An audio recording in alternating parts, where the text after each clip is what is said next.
Hello बुढी के छ? फाइनली साथीहरू म ड्युटीबाट आइसकेको छु। रातिको करिब 12:30 भइसकेको छ।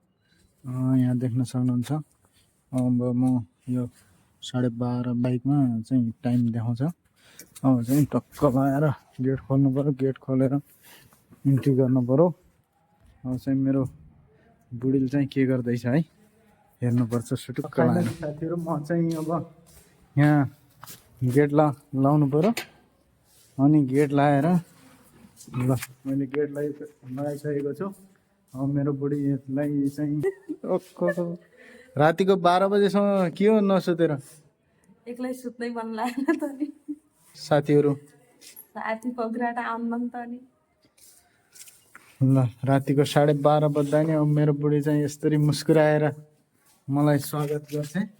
अनि दिनभरिको थकाइ चाहिँ यसरी मेटिन्छ। म साथीहरू खाना पार्सल होटलदेखि यस्तो खाना लिएर आएको छु। ल हाम्रो भिडियो के कस्तो लाग्छ मेरो भलो गरौ, के कस्तो लाग्छ लाइक कमेन्ट सेयर गर्न नभुल्नु होला भन्दै अब यो भिडियोलाई यहीँ अन्त्य गर्न चाहन्छु। धन्यवाद।